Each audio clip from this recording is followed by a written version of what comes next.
After going through cancer, after going through treatment, we had all kinds of anxieties and concerns. However, I never imagined that we wouldn't know if we could feed our baby. It's a real problem for moms, and especially mothers like myself who have adopted our children. My 10-year-old daughter and I loaded up the car and hit all the grocery stores between here and Chattanooga and North Georgia, and to try and buy up as many cans as we could without buying it all. You shouldn't have to drive 4 hours round trip for formula. Parents growing more desperate by the day with a nationwide infant formula shortage showing no signs of letting up. Let's bring in Dr. Nicole Saphier, a Fox News contributor and a doc we can trust, to tell parents what they need to do in these dire situations. Let's first of all put up, Doc, the amount of, how much this out of stock with baby formula thing has accelerated. Look at this. November of 2021, 11% of stores reported being out of formula. The week of April the 3rd, it was up to 31%. The week of April the 24th, 40% of stores that sell baby formula reported they were out of stock. This is a crisis. Oh, undoubtedly, John. About 5 months of age, only about 15% of infants are exclusively breastfed, meaning that about 85% of children are relying on some level of formula for their nutrition. And while the supply chain issues has certainly exacerbated the formula shortages, Abbott also had a voluntary recall earlier this year, with the FDA still pending on looking at their factory. They're trying to ramp up production, but we really need Abbott's manufacturing capacity to be up and running to get out this supply.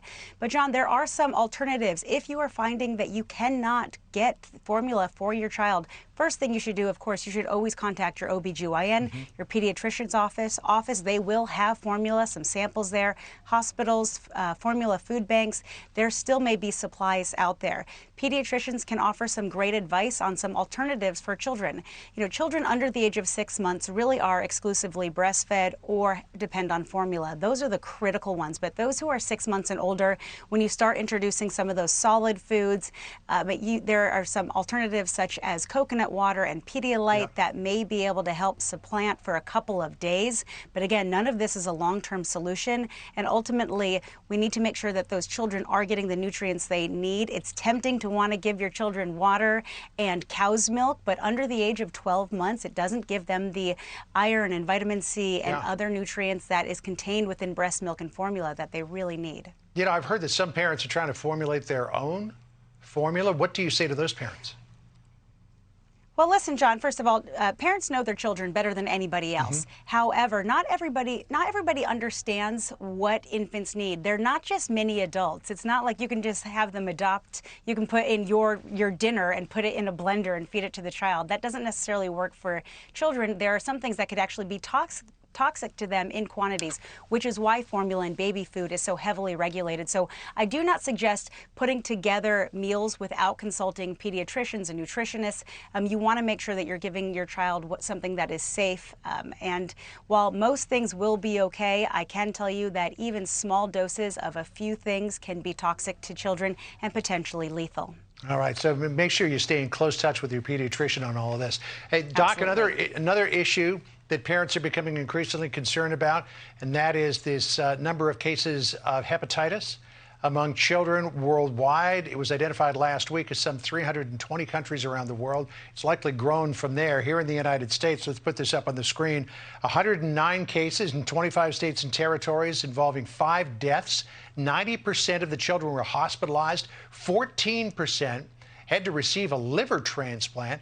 And this is an interesting statistic here. Greater than 50% of them had an infection with an adenovirus. What do we know about this and how quickly it's spreading? Well, interestingly, John, first of all, the term hepatitis in itself means inflammation of the liver. Most commonly, it's actually caused by hepatitis viruses. We've all heard of hepatitis A, B, C, D, and E. Interestingly, all of these cases, none of them were caused by one of those hepatitis viruses. So the question is, well, what is causing that? Several things have been looked at. About half of the children in the United States, which that number is about 109, half of them, they have identified adenovirus, which is a very common springtime virus that most kids kids get. The stomach, that's where you see them sniffling and they have a stomach bug. It's a very common virus. It's not a non-reportable virus. And a lot of doctors don't even test it, but it does look about 50% of the children have tested positive for that. Some of the cases internationally also have tested positive for that. So they're looking at that closely. One of the concerns that I've had all along, that with the sheltering in place and the keeping children out of social settings, we've dampened our immune systems. And so it's possible that they're having an exacerbated or a more severe response to these common viruses because of that. They've also been able to exclude SARS-CoV-2, the virus that causes COVID-19. It doesn't seem to be responsible for the majority of these cases. And the average age of children who are getting this pediatric hepatitis is about 2. So there has been some fears that it's being caused by the COVID vaccine, but the overwhelming majority of the children who have been diagnosed with this pediatric hepatitis are too young to have been vaccinated. Right. In the UK, where there's been a significant cluster, public health officials are examining a possible connection to dogs. So we'll see where all of this goes. Doc, always great to catch up with you. Thank you for... The best thing, John, is to keep your kids healthy, keep them active, good diet, exercise, and take them into their pediatrician if they're not feeling well. All right, Doc, always great to see you. Thanks for your take on things. Thanks for having me. Appreciate it. Hi, everyone. I'm Brian Kilmeade. I want you to do me a favor. I want you to click to subscribe to the Fox News YouTube page. This is the only way that I know for sure that you're not going to miss any great commentary, any great news bites, any great interviews coming your way on Fox. You can get it all here on YouTube. So subscribe right now.